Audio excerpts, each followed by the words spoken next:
Welcome to KWFit. I'm Ken. This video is part of the Fit1Too workout program. Coming up next, I'm going to take you through the moves you need to know for Circuit 3 using a backpack.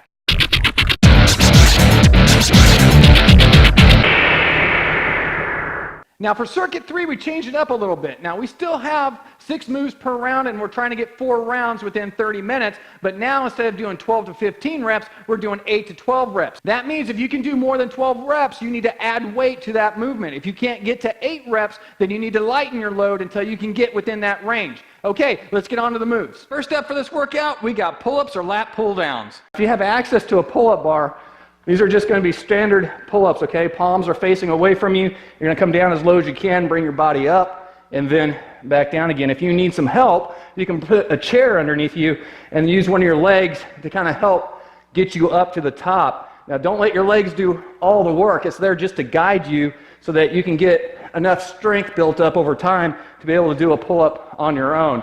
Now, if you're using resistance bands, you can take the bands and use the door anchor that comes with them. Make sure you read the instructions with the manufacturer wherever you bought your bands, and anchor the band up to the top of the door. For demonstration purposes, I'm going to use my pull-up bar here so you can see me better. And what you're going to do is you're going to come down on your knees like this, and you're just going to pull the bands down into your chest, keeping your back nice and straight, and then let them out again. So pull down into the chest like that, and then bring the arms out straight. Now, if you don't have resistance bands or a pull-up bar, something else you can do is grab your towel. If you're on a hardwood floor, if you're on carpet, you can use a plate, preferably a paper plate or a plastic plate. You don't want to use any type of ceramic plate or anything like that. So you're going to come down on your knees like this, bring your arms up as high as you can, and pull yourself across the floor so that your hands are now equal to your shoulders. And you're going to push yourself back and then bring yourself forward again. You'll be surprised at just how tough this movement is because you have the friction of the floor preventing you from bringing your knees up towards your hands. So those are a few different options that you can do for pull-ups or lat pull-downs.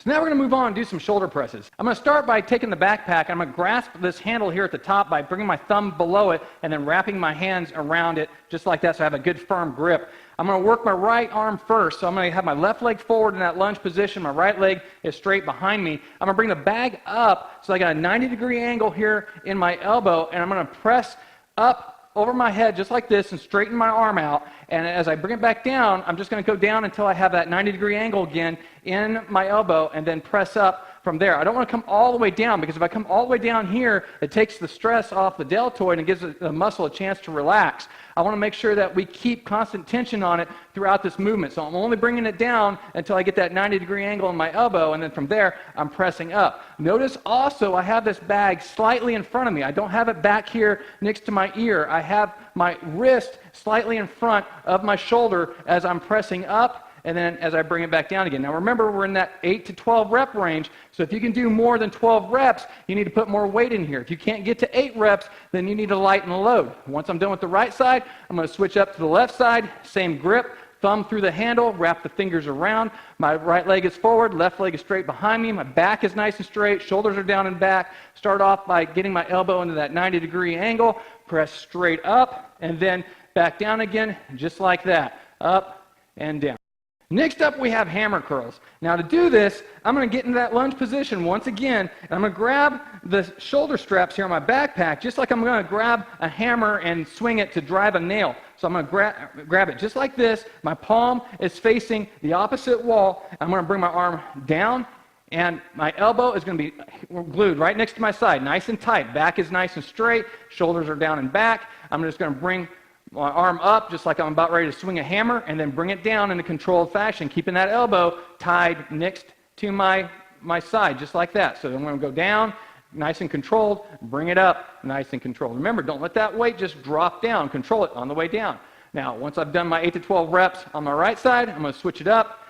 My left side, same stance. Right leg comes forward, knee is bent, left leg straight behind, back nice and straight, elbow in tight next to my side. Bring it up just like you're going to swing a hammer, and then back down again. Next up, we're going to do a 2-arm tricep extension. I'm going to take this bag and I'm going to bring it around and behind my head, just like this, and bring my elbows up so they're pointed toward the ceiling as high as I can get them. My knees are going to be slightly bent, my feet are about shoulder width apart, my back is nice and straight. From here, I'm going to extend my arms up like I'm reaching toward the ceiling, and then I'm going to bring it back down again, just like this. All right, we're really focusing on the tricep, that muscle that's right here. That's where you're going to feel it as you do this movement. Start off with a light weight too. Make sure that you feel comfortable in this movement and that you feel safe and secure before you start adding a whole lot of weight in this. Then once you're done, you're going to bring the weight back around in front of you, just like that. And that's how to do a 2-arm tricep extension using the backpack. After tricep extensions, we got split leg squats. I'm going to bring that bag in front of me and give it a nice bear hug, just like we did for the step back lunges. I'm going to start in that lunge position, all right? So my left leg is going to be in front of me, my right leg is going to be behind me. I'm focusing really on my left leg here as I do this. I'm going to go down into that lunge position. So once again, I got a 90-degree angle in the front leg, 90-degree angle in that back knee, and I'm going to come up. What's different though between this and a lunge is I'm not going to bring that front leg forward. But the step back lunges or the reverse lunges, we were coming forward like this. For the split leg squat, you come up and you keep that front leg flexed. Notice that it's not completely locked out. I'm not bringing it back here and locking it out. I'm keeping it flexed. That keeps the muscles engaged throughout the entire movement. They don't get a break in this one. So you're coming down, again, back nice and straight, 90-degree angle, up, and don't lock out that leg. As you get to 8 to 12 reps, you're really going to feel a burning in that quad, in the hamstring, also in the glutes. You're going to do 8 to 12 on the left side, and then once you're done, step forward, bring that right leg forward, and you're going to do 8 to 12 on this side. If you can do more than 12 reps, you need to put more weight in this bag. If you can't get to 8 reps, you need to lighten the load. The main thing here to concentrate on is your form. That back needs to be nice and straight, and you don't lock out that knee when you come into that upright position like so. Once again, I'm going to go back down and then up. This front leg is doing a majority of the work. Now, if you want to make this even more challenging, you can go to a chair or a bench, and you can actually put your back leg on the bench like so, and then come down into that squat position, into that lunge position, and then back up again. By having your leg, that back leg on the bench, you're going to find this is a lot harder because you're really concentrating now on that front leg. Again, this is a little bit more of an advanced move, so make sure you're really comfortable doing this movement and that your stability is good so you don't fall over and hurt yourself. Once again, I'm going to go down and concentrate on that front leg, doing all the work on the way up. So that's how you can make it a little more difficult if you're more advanced. We're going to end the round by doing diamond push-ups. Now, what makes this a little different is that we're going to actually make a diamond with our hands, all right? So my index fingers are touching and my thumbs are touching, and we're going to come down into that push-up mode, in that lower part of the push-up. We're going to bring this diamond right into the center of our chest, and then we're going to push out. You're really going to feel this in the center of your chest and also in your triceps. This is really going to stress your triceps. So first of all, I'm going to do this with my knees bent. Again, bring that butt down as your shoulders come down. That diamond goes right in the center of my chest, and then I'm going to go back up. Once I can get to 8 to 12 of these on my knees, I'm going to come up onto my toes, bring it down, center of the chest, and then back up again, just like so. If you get to the point where you can do more than 12, get the backpack, put some weight in it, so you stay within that 8 to 12 rep range.